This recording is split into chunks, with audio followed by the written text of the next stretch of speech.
Hi everyone, welcome to Cancer Healing Journey Talks. Myself Sonali Modi from Community Outreach Team of ZenOnco.io and Love Heals Cancer.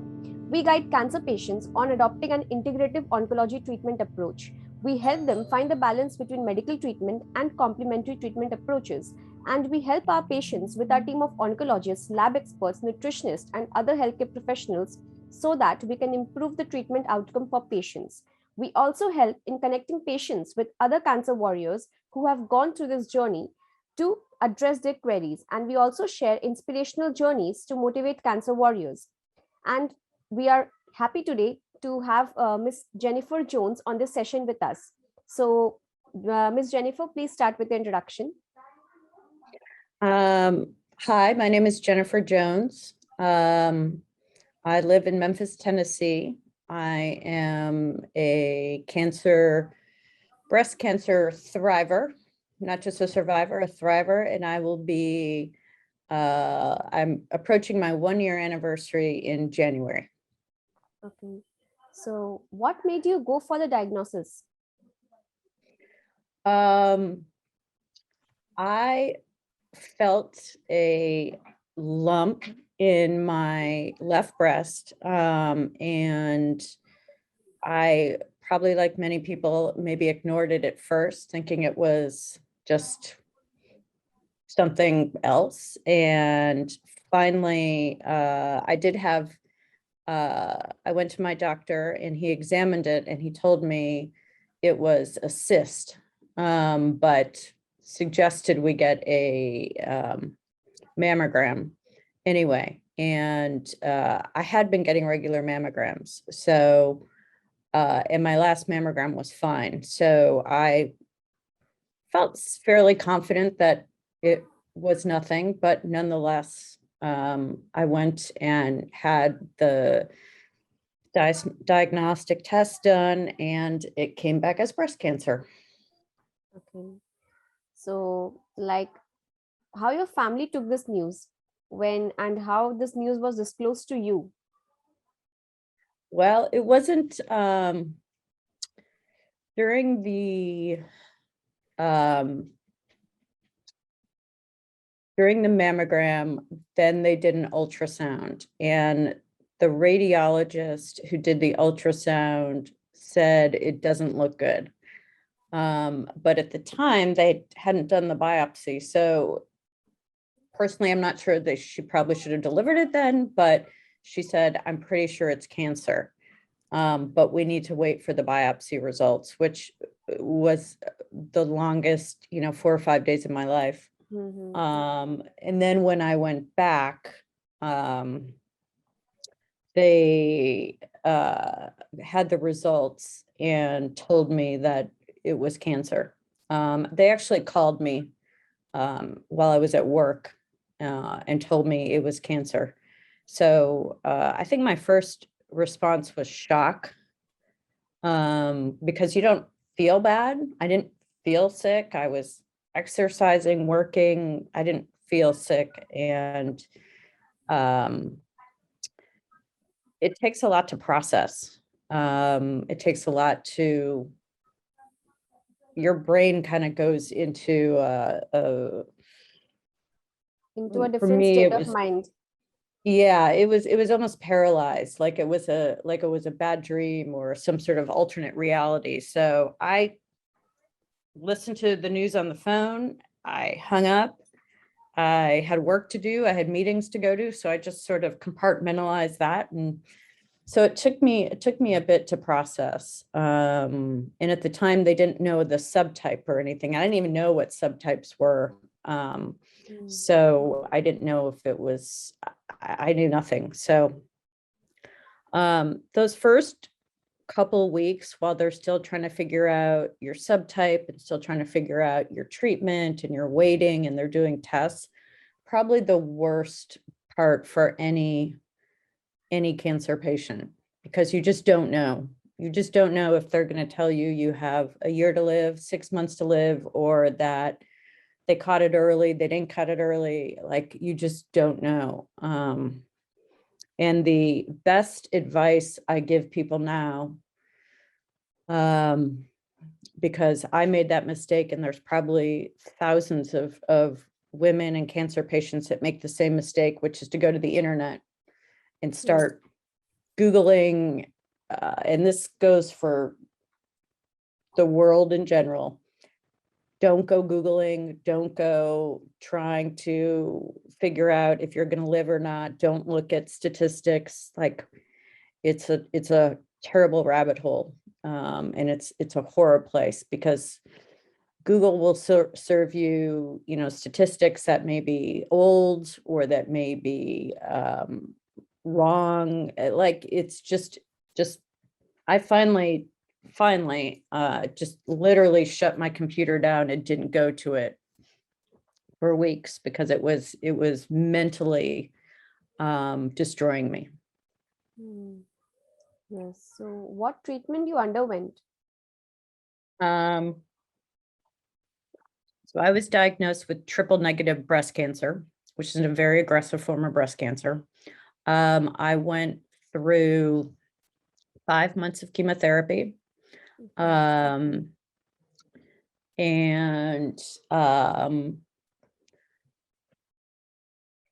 I had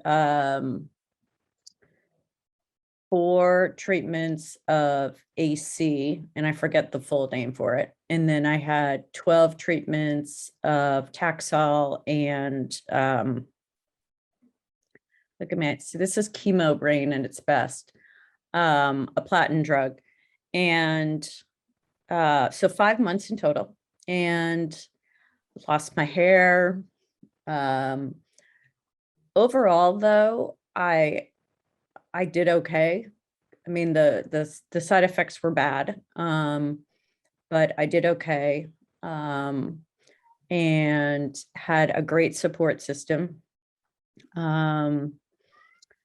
The good news was, I guess if there's good news, my cancer hadn't spread. It was stage 2A. It was a small tumor that was 2.5 centimeters. Nothing in my lymph nodes. So they did chemotherapy first, neoadjunctive treatment. And I'm glad they did. A lot of people want their cancer taken out first, but with my particular type of cancer, and probably a lot of cancers, through chemotherapy first really gave the doctors the information of if it was working or not. And by the time I was, I don't know, probably 3 treatments in, I couldn't even feel the cancer. I couldn't feel the tumor anymore. So that was promising that this was working. And by the time I finished, my cancer was not detectable on an ultrasound. So by the time I went to surgery, they found 2 millimeters, I think it is, of residual cancer, which is not, I was hoping for a complete response, but I came pretty close. As my doctor said, you got an A instead of an A plus, and all my lymph nodes were clear. So, and I had a double mastectomy. So because of my type of cancer, there's no additional treatment needed. I didn't need radiation. And so then it was just about recovering, and reconstructive surgery and so forth. So, and I monitored every 3 months. I go back for checkups. Yes. So as you said earlier that women should not go, in case of any breast cancer, they should not Google anything, right? So yeah, because we often believe that if we don't have any answer to the questions, we often Google it. And we also know that not Google always doesn't give the 100% result. So what do you think that frequent self-examinations, how is it important? Well, self-examinations, and I probably was one of those people before this that occasionally did it, didn't think a lot about it, to be honest. And I don't know why. It just, probably because I didn't remember. It wasn't so much that I didn't believe in them. It was just one of those things I didn't remember. I think people need to be aware of, really in tune with your body. And especially breast cancer, breast cancer is a curable cancer. It is a curable cancer. It's a treatable cancer. I should say treatable. Hopefully we'll have cures, but it is a very treatable cancer when caught early. And there are many cancers I've learned that are not. You can't catch them early, or it's hard to have any symptoms. Breast cancer, listen to your body. I felt something. Denial is probably the first thing we all go to as just a protective self-preservation thing. But I wish I'd gone to the doctor a little bit sooner. My tumor might have been even smaller. So, knowing your body, knowing self-examination, if you're not feeling right, if something hurts that it doesn't, if your skin changes color, or if it's red or itchy, like just go check it out. You got to be an advocate for yourself. That was one of my other big takeaways here is you got to be an advocate for yourself. I mean, my doctor told me it was a cyst. I could have just said, okay, like no big deal, but I really needed that 100% confirmation of what it was. And I'm glad I did, because it clearly wasn't a cyst. So especially if you have a history of cancer in your family, you gotta advocate yourself. You gotta know your body. Make that effort to do a self-examination monthly. Put a reminder. I will say if you, and you asked me about Google, I will say if you feel insistent to go to the internet, go to reliable places, go to the American Cancer Society, go to, Komen, go to a site that has reliable information. But even then, you have to remember every case is different. And your case, even though it may seem like a textbook case, is different because there's so much about breast cancer I didn't know or understand. But just Googling, something, a general question about breast cancer, you're just asking for mental anguish. Yes. So, can you please share your experience about how the doctors and medical staff were during your treatment time? Oh, okay. So where I was treated is a fairly comprehensive place. So I first met with a nutritionist. And in no particular order, they offer, do you want to meet with a nutritionist? Do you want to meet with a psychologist? And I wanted to. And so I met with a nutritionist and we talked through ways to, keep your energy, things you should eat, my exercise, things like that. Thankfully, I had a pretty good eating regimen before I got cancer. I exercised a lot, so she didn't have a lot of feedback for me other than like keep doing what you're doing. But definitely gave me some resources to read and become familiar with. I then went and saw a psychologist there who specializes obviously in cancer patients. And that was extremely helpful. And I saw her probably every few weeks. And for me, someone that is a bit of an extrovert and talks and so forth, that was very helpful. My doctors were, my oncologist was a real straight shooter, but very warm, very empathetic. I the heroes in all this are the men and women who were administering the chemotherapy, who were there for me, who talked to me, who and I don't mean just about medical stuff, but they're warm, engaging. They recognize you, unfortunately, and we're just very very caring individuals. I really didn't have anything bad to say about them at all. It was a very comfortable setting. They put up with my, kind of crazy sense of humor at times. That's how I got through a lot of this, was just, being myself and having a support system.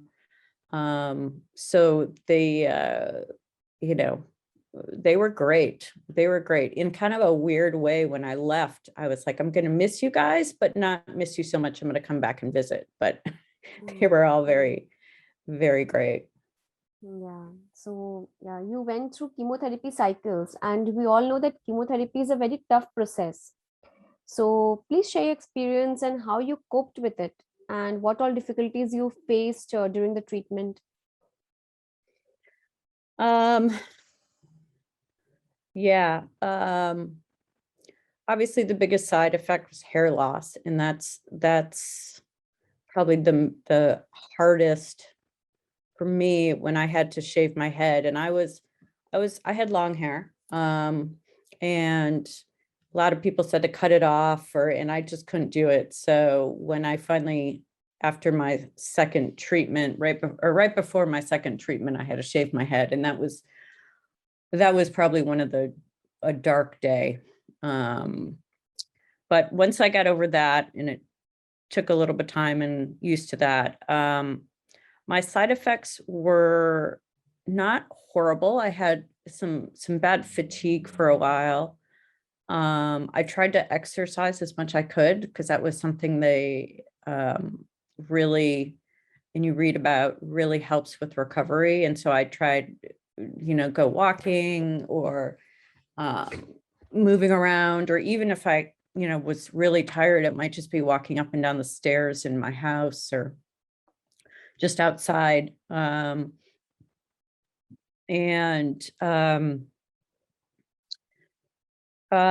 did not,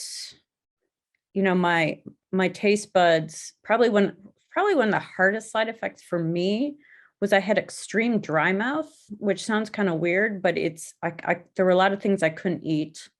My mouth just really, probably a lot of people know they've gone through this. Your mouth, as fast producing cells, really takes a beating. So my mouth, I was having a lot of problems with that. I did not, with Taxol, a lot of people get neuropathy. I did not get neuropathy. I'm praising the Lord for that. I did wear cold mittens and booties on my feet, which I guess helped. I had some, I don't know, I was really blessed to not have terrible, terrible, terrible side effects. I never got sick. But every day you had to manage. I mean, I had to manage, my appetite, things I could eat. And they do tell you during cancer treatments, like, eat what you can. You can't really be on a diet or say you're not going to eat this or that, because sometimes there's certain things you just can't eat. And so you have to eat what you can to keep your energy up, your calories up. So, I did some things that people told you to do, like get your nails painted during Taxol, because it actually was supposed to protect your nails. So, I did things like that. But I had a lot of bone pain, aches and pains. But I was blessed in that it wasn't horrible. I don't recommend chemotherapy. It was horrible, but my side effects, I never had to go to the hospital. I never had anything serious like that. But no, it still sucked. I'm not gonna lie. It wasn't pleasant. Yeah, so you had some typical side effects which every women have, breast cancer. So how did you overcome your fear of this treatment or side effects? Well, you sort of figured out how to deal with them. I mean, I think it's scary at first when you start because you don't know how your body's going to respond. Hmm.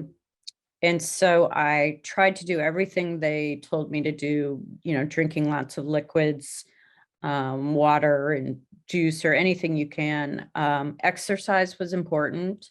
Exercise was important to me before. The first few treatments, I think I was too weak to do much exercising and dizzy.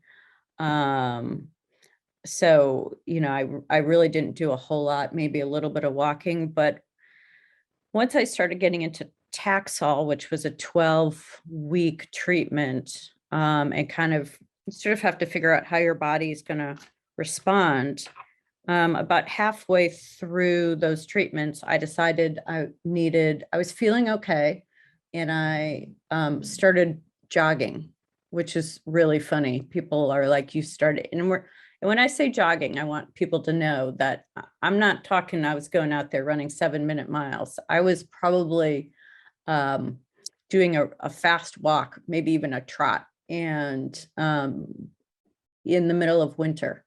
But it just made me feel good. I had my music, I put on a playlist and I would jog a little bit and then walk and then jog. And it just made me feel a little bit more like myself, that got the endorphins going, and just made me feel good. It made me feel that I could move my body. It made me feel that, cancer wasn't putting me, it was knocking me down, but it wasn't knocking me out. And it felt great. And I don't like cold weather, so I normally wouldn't be outside jogging when it was cold, but the cold felt good.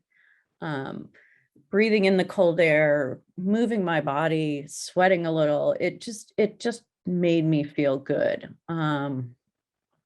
And I think that helped. I think that helped my spirits get through. And, by that time, my body was starting to feel a little bit stronger. My hair was starting to grow back a little bit.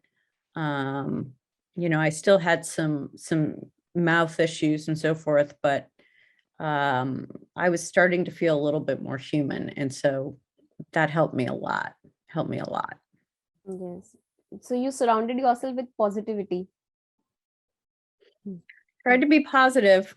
I mean, I allowed myself to have moments where you get scared or you're feeling sorry for yourself, or you ask yourself, why me?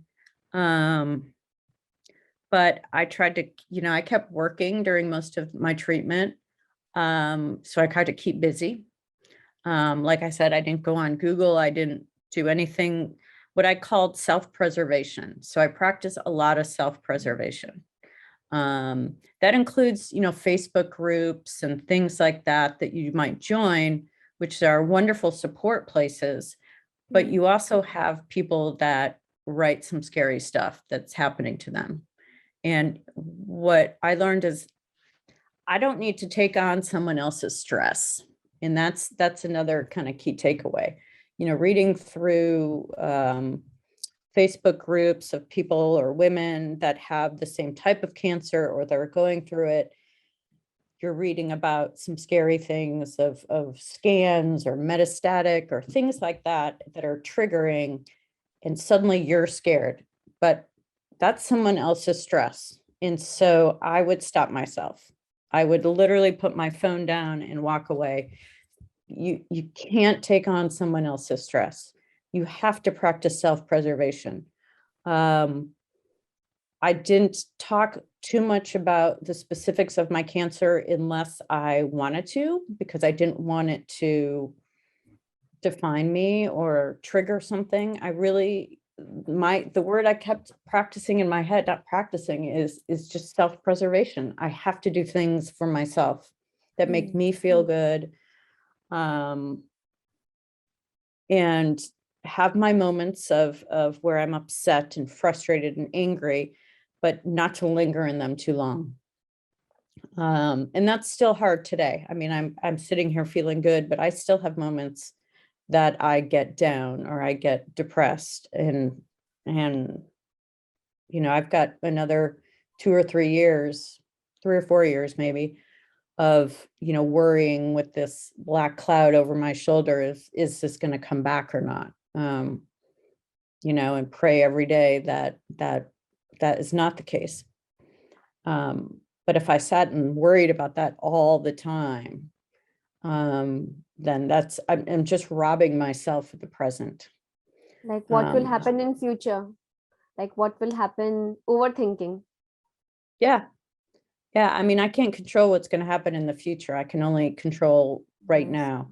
And by worrying too much, I'm taking away from time with my family, or just more pleasant thoughts in my head. And you can't, it's easy for me to say those words. It's very hard to practice, but you have to find ways, whether it's through meditation, through exercise, through doing things you enjoy, through going for a walk, through playing with your pets or your kids or your family, or talking to a good friend, or, you know, find the things that make you happy, that give you joy. And don't let cancer rob you of those moments. Don't let cancer do that. Don't give it that power. Because often we hover over things that are not under our control. So at that time, we can do things which are under our control and which will relax our mind and calm us down. Yes. Exactly. That's exactly right. Yeah. Exactly. So from where did you get your support system along with the family? Yeah, I had my husband and my kids. The rest of my family don't live where I live, but I also had a lot of great friends. And so when I was first diagnosed, 4 or 5 of my closest friends put together a schedule that they would, someone always came with me to chemotherapy. People were cooking for us and bringing us food, and I had friends that would just, you know, unfortunately it was during COVID. So, but I had friends that we would sit outside and just talk. And we weren't talking about cancer. We were just talking like friends. You know, I made through some of these Facebook groups, I made some close friends who, it's good to have girlfriends that are going through it with you, know exactly the emotions. You know, I Are a good think if, listener.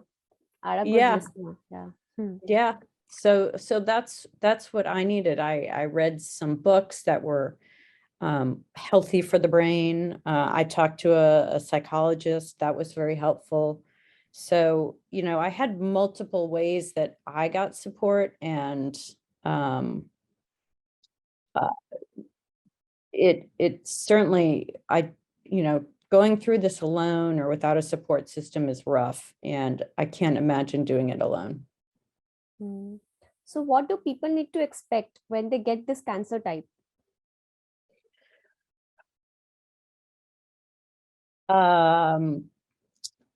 They need to expect that, you know, you're going to hear words with triple negative. It's an aggressive cancer. It's a scary cancer, because it can't be treated with hormones. like, many other cancers. But, and I don't want to say the positive things. However, it responds really well to chemotherapy, which is good. If caught early, it's treatable.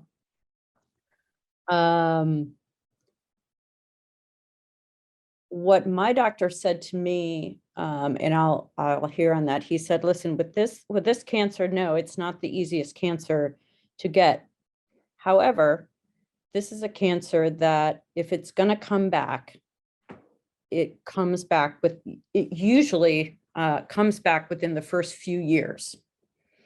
And once you hit the 5-year mark, and I know there's exceptions to this, and there's probably people that will have had it come back after 5 years, but 5 years is sort of the magic mark that if it has not come back, the chances of it coming back are the same as the regular population. And he said there are other breast cancers that, to use his words, he said, you're constantly looking over your shoulder for many, many years. Because 5 years is good, but that doesn't mean your chances of it coming back still exist. So with this cancer, 3 years is really good. 5 years is great. The other great thing about, I shouldn't say great about this cancer, but because there's nothing great about any cancer, but there's a lot of research going on triple negative. They just went into a trial with people, actually, before it was being tested on mice for a vaccine for triple negative. So here at the Cleveland Clinic, they are doing a small trial. And so I mean, can you imagine being able to get a vaccine to prevent reoccurrence or to extremely lower the chances of reoccurrence of triple negative? I mean, it's mind-blowing. I would suspect within a couple of years, this vaccine could be available. I'm positive, or trying to stay positive, that it might be a couple of years, it could be longer, but so the research behind this particular type of cancer is very promising, very promising. But you deal with what you're given. So it's, no cancer is great, but you just have to deal with the hand you're dealt, and take as much action as you can to keep yourself healthy, still be aware of your body, and just stay as positive as you can. I mean, that's all I'm trying to do. Yes. So do you have the fear of reoccurrence? And if yes, then how you cope with it? I think everyone has the fear of reoccurrence. I think that's the hardest part of survivorship. Yeah, of course I have the fear of reoccurrence. I try not to, get myself too deep stuck thinking about it, because again, as I said, it just kind of steals your time away from living in the present if all I feared was reoccurrence. Every pain, every thing that bothers you, physically, you're thinking, oh gosh, it's back. And I've had those moments. I've definitely had those moments where I'm like, it's got to be back. And you listen to your body. Your doctors will tell you, things to look for, or things that you might be physically feeling that could be signs of reoccurrence, but they could also be just, aches and pains of life, but how to kind of differentiate. My doctors are extremely, if you're concerned, call us, come in, we'll talk about it. We'll examine you. We'll, and every 3 months I go for blood work. It's, yeah, I mean, this cancer has a high reoccurrence rate. my, I simply just go on with my life and am attuned with my body and try not to think about that too much. Hard though. Hmm. So what was your first reaction when your reports were saying that you're finally cancer free?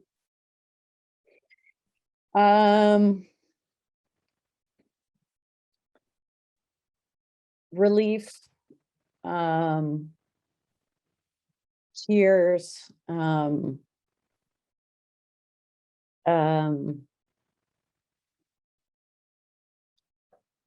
little bit of shock, only in the sense of everything that you've been through. Like it still almost felt surreal. It was it was it was an amazing feeling. It was an amazing feeling knowing I didn't have to go back and get chemotherapy, that my body could start healing from everything it's been through.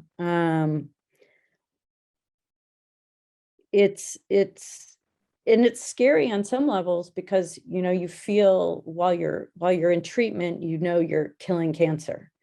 And then when they say, there's no sign of disease, there's no more cancer, it's a little scary because now, you have to go back to living your life or figure out what to do. So it's a great feeling though. I mean, obviously it's the best feeling you have, but it's emotionally a lot. And emotionally, your body just needs to for me, I needed to process that this part of the journey was done. So it's a beautiful feeling. Yes. So how is your life after cancer? My life after cancer has changed quite a bit. I didn't think it would, but it really did. And I had a big corporate job, and I left.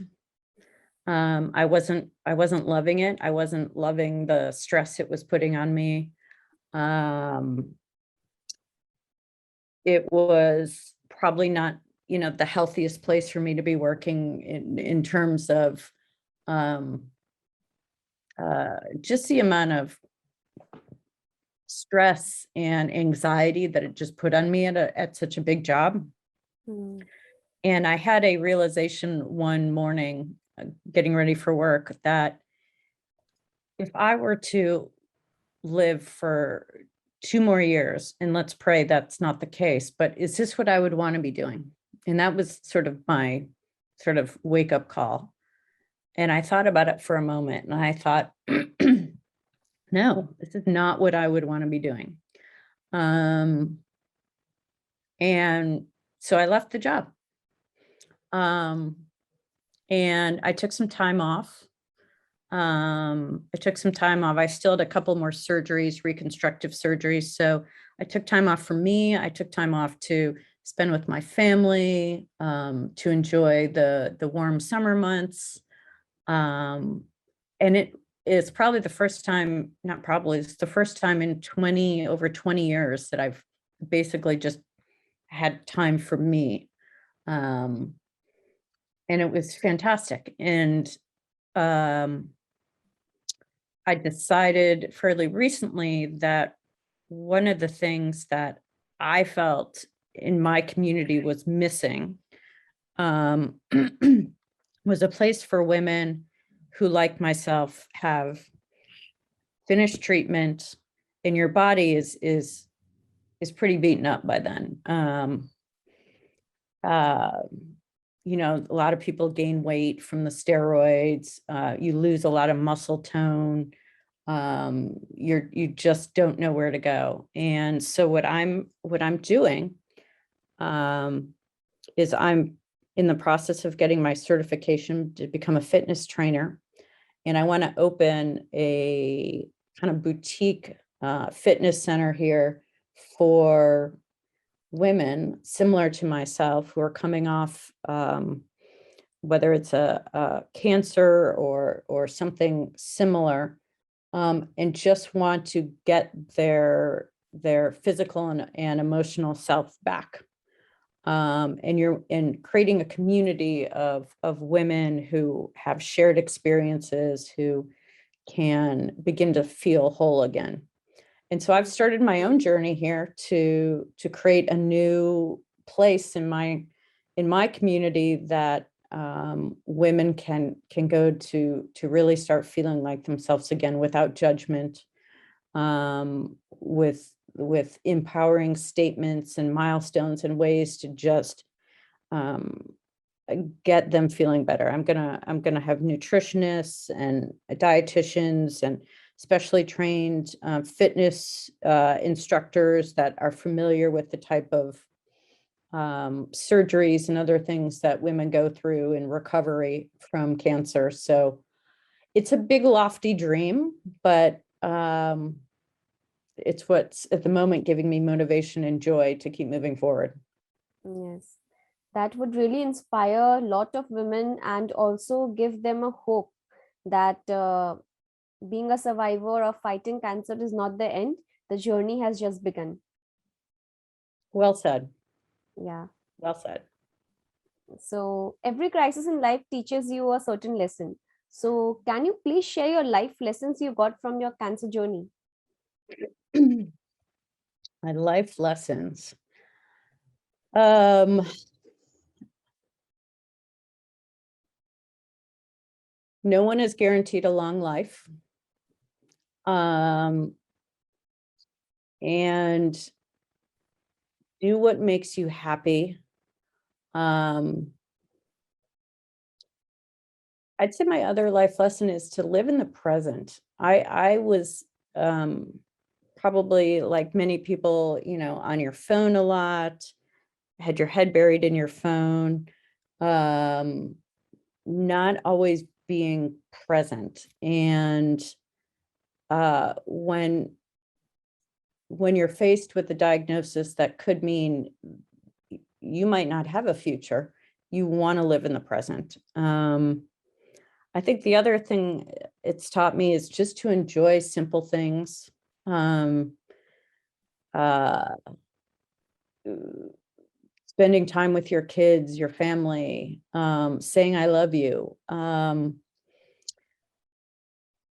just enjoying being in the moment. The other thing, which is I think my kids enjoy the most, is I've taken this YOLO, you only live once attitude. So I've been doing some things that probably are out of character. For example, we went on vacation. We went on a holiday to Orlando, and I decided I was going to go on all the roller coasters. And I'm not normally someone that would do that, but I'm like, heck, why not? Let's just do it. You only live once. And so my kids were like, all right. So mom was going on I'm like, I don't care. Me a few years ago were like, no, that looks scary. No, I'm like, yeah, let's just do it. So I've kind of just, I jumped off a cliff, swimming, like you're supposed to jump off it. But, I'm just like, let's just do these things. Like, why am I holding myself back? So I now give myself permission to consider things, or not to be so quick to go, no, I don't want to do that. Now I'm like, meh, let's try it. I want to travel more. So it's, why wait, I guess is the question. And I have no plans of dying soon, but why wait, to do things when we can do it now? So in that sense, it's kind of liberating to give yourself permission to just do what you want. Yeah. So what is that one thing in your bucket list you want to do? Oh, African safari is probably my biggest bucket list. Always wanted to do that. That's a big bucket list. Travel mostly. I've traveled quite a bit, but I'd like to, there's a lot of places that I really would like to go to. That's probably on my bucket list. Those are probably my big bucket list. I'm contemplating skydiving, but I'm not quite sure about that. I might try that. But oh, I also want to go in a hot air balloon. That's been a bucket list. So my bucket list sometimes keeps growing the more I start thinking about things, but African safari has been at the top of my bucket list for a long time. So hopefully we're planning on doing that in a couple of years. So I'll send you pictures. Definitely, we will also see. So, what is that one thing you're grateful for? One thing I'm grateful for, Yeah.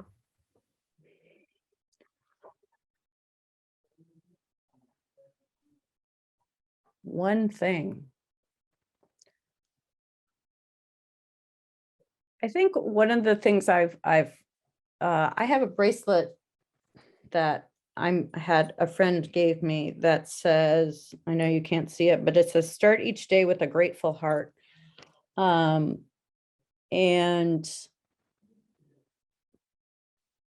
I was grateful to be in a position of, I am grateful to be in a position that I was surrounded by very smart doctors, lab techs, that I had the resources to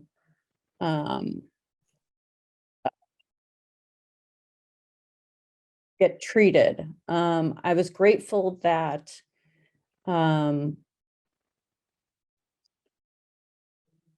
there were advances in medicine that I was benefiting from. I was grateful that not everyone has all those resources available to them, whether it's, financially or insurance issues or a support system. And so I honestly just was grateful that I had these resources available to me, and that I had, amazing doctors, and I was grateful for just advances in medicine that could be treated. 20 years ago, if I had this diagnosis, it may not have been so good. So honestly, what I prayed for a lot were strength and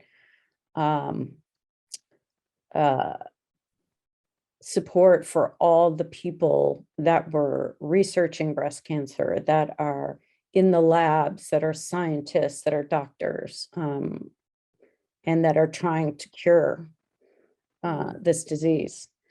On a more everyday level, I was grateful I was waking up every morning. I was grateful I still had a job. I was grateful I had a husband that was amazingly supportive, that would do anything. I was grateful I had a support system. I know you asked me for one thing, but as you can tell, it's hard for me to just say one thing. And that's what kept me going, is gratitude, is gratitude. Yeah. And So that's important to gratitude, have. yeah, gratitude seems the biggest strength to fight this kind of situation. And what is that one thing you want to share with all those who are still fighting this battle? The one thing, you keep asking me one thing, and I'm not good with just one thing, but I would say, You can also give a message to the cancer survivors and caregivers. okay. I say, listen, I got through it. I'm thriving, but I also know in the darkest moments, when you're feeling at your lowest, that's okay. Don't allow yourself to feel. Don't allow yourself to stay there. Your body is so much stronger, and I learned this, so much stronger than you realize. And even though it's getting beaten up and you're feeling like garbage, your body is made to do this. You can do it.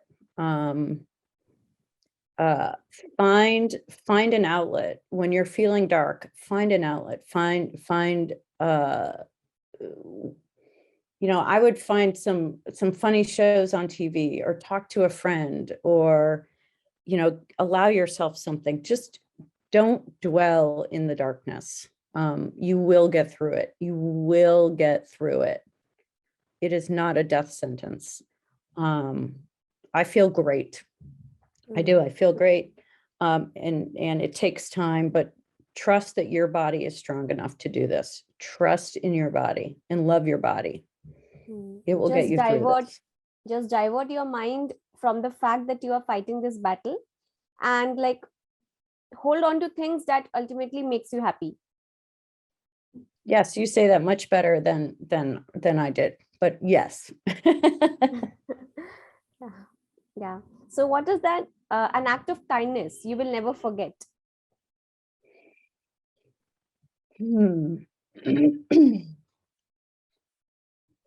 Act of kindness that I would never forget. Actually, when my very first treatment, my very first chemotherapy, I was terrified, and I was with one of my closest friends, and there was a nurse who was my chemo nurse, and she was this older woman, and she was full of personality, and she looked at me, and she could see I was terrified, and she looked at me and she looked at me very closely and said, she pointed to herself and said, I went through this 2 years ago. And she looked at me and she said, you are going to get through this. And she brought me some ice chips and some stuff to drink and some snacks. But what she did give me was faith and such warmth. And in fact, as I was terrified, as they start putting the red devil into you, she said, I went through this and I had a double mastectomy. And she took my hand and she was holding my hand. And then she took my hand and she put it on her breast. And she said, feel my bodacious new breasts. And we just started laughing and laughing and laughing. And so she gave me hope. She gave me laughter for sure. And kindness that was just, it made me feel that I can do this. And so acts of kindness for me weren't so much things that people gave me, and I got a lot of wonderful notes but was more what people could give me emotionally when you need it.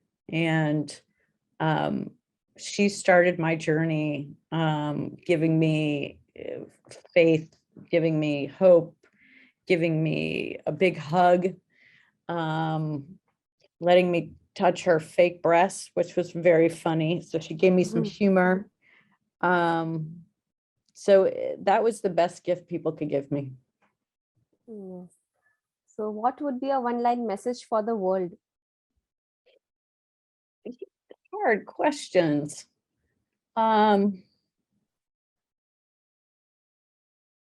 the world. Well, I had a couple favorite sayings, and I think one of mine, and they're not original, but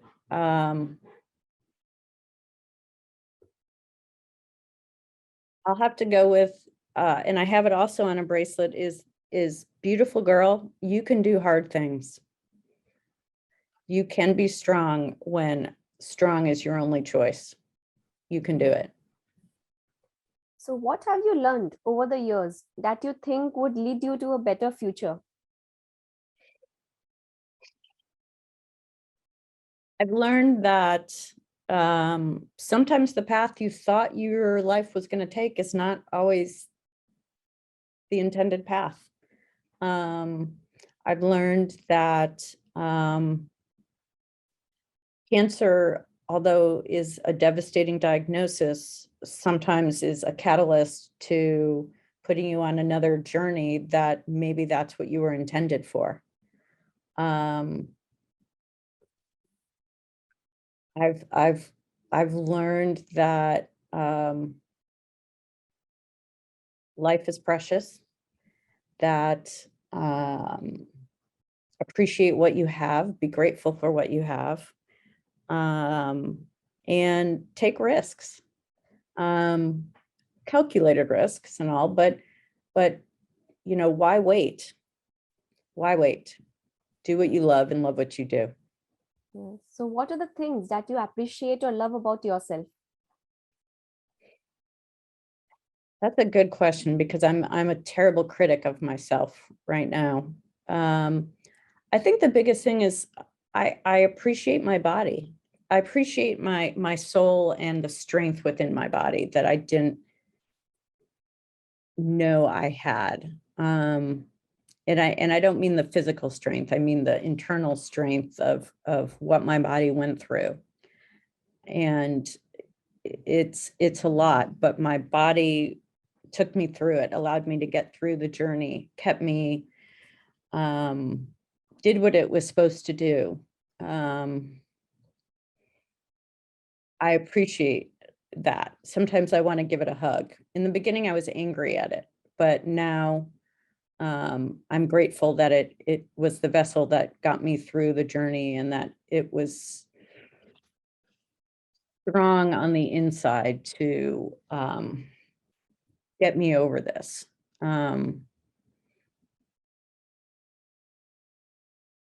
Yeah. Hmm. So, how do you reward yourself when you achieve any goal? Ask me again. I'm sorry. How do you reward yourself when you achieve any goal? How do I reward myself? I'm a pretty hard critic on myself, so I don't give myself a lot of rewards, and I probably should. But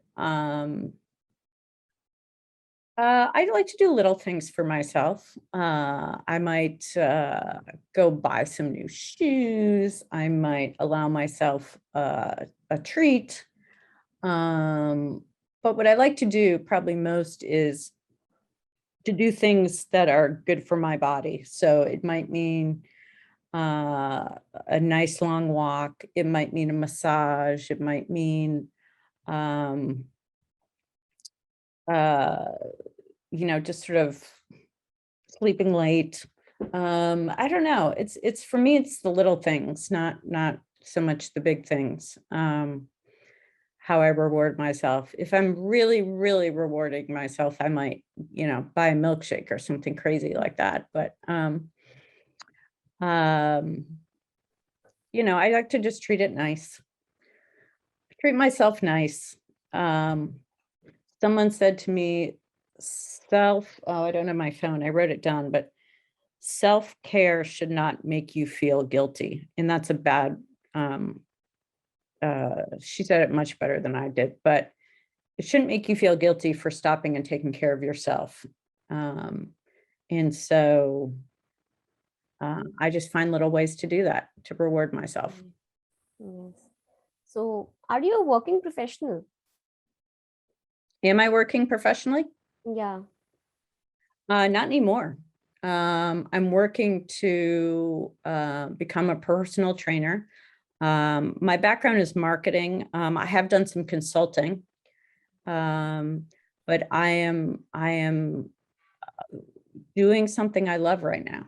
So I have been approached about working again, and I'm being very selective because I want, if I do go to work full time again, which I may or may not do, but for me now, it's about being in the right culture. It's about being in a place that feeds my soul, that gives me joy. That and if it doesn't check those boxes, then this is not how I want to spend my time. And so I was in corporate world for 25 years, and it wasn't all terrible. I loved what I did.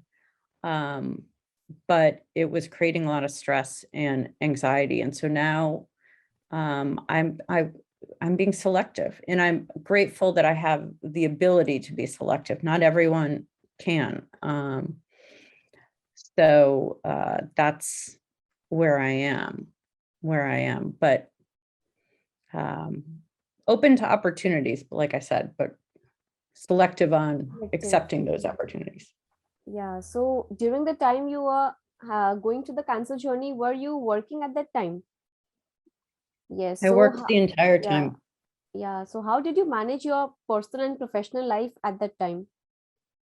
It was hard.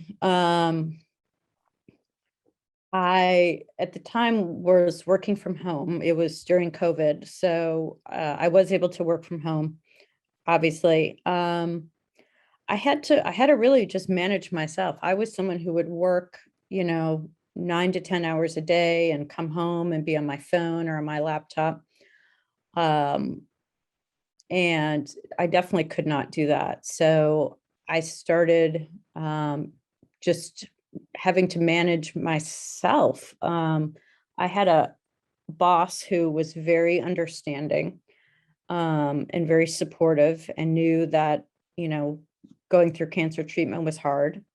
So I had to block times on my calendar because I knew Chemo Brain is real.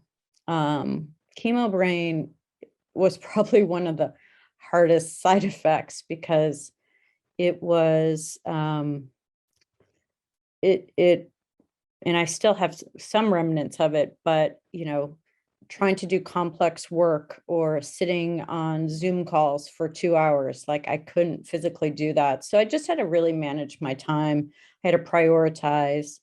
I had a block schedule. I mean, I knew in during my first round of treatment that my afternoons were terrible. So I would do all my work in the morning, because in the afternoons I would have to rest.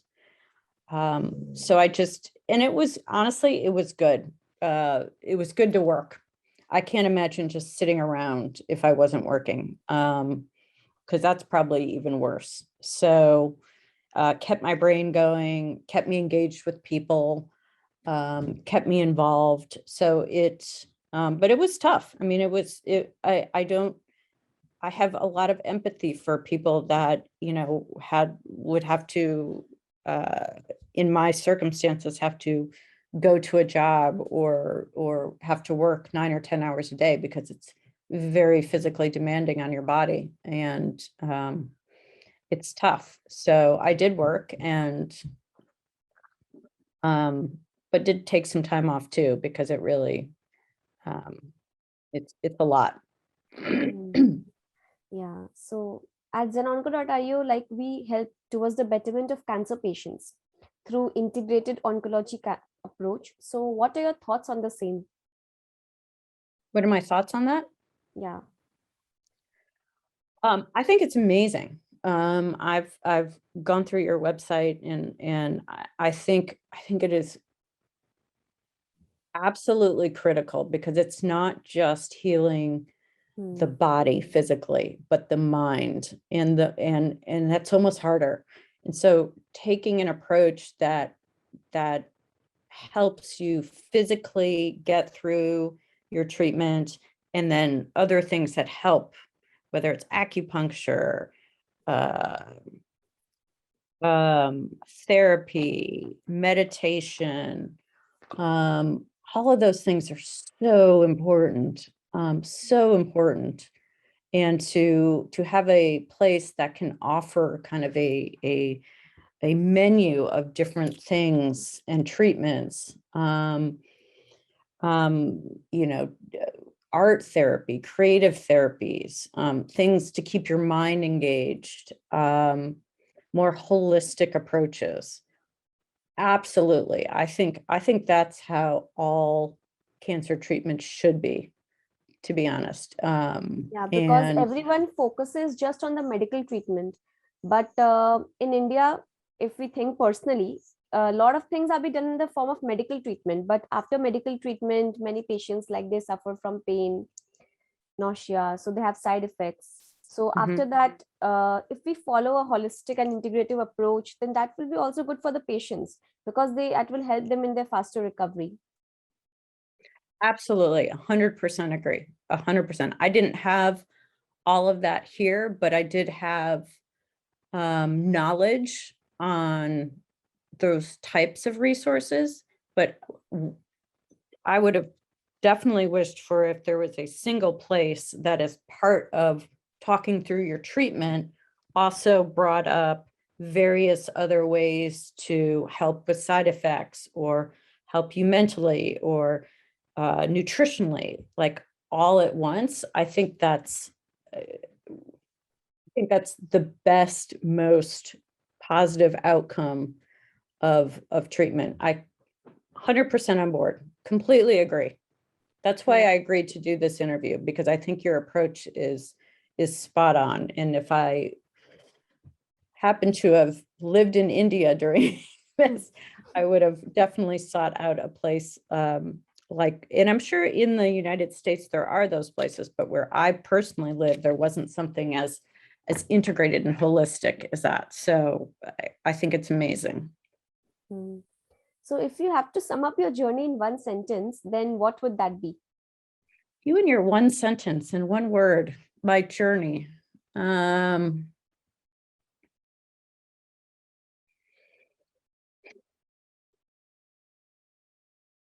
I would have to say I'm much stronger than I realized. Cancer made you much stronger. Yeah. Much stronger. Yeah. Your story is really inspiring. And I hope it really motivates and instills hope in patients who are going through this journey, and also for the survivors who have been through this journey. So thank you so much for your valuable time, Jennifer. And I hope this session really motivates people out there who have traveled or been traveling through this journey. So it was lovely having you today on this session with us. So once again, thank you so much. You're so welcome. It was my pleasure.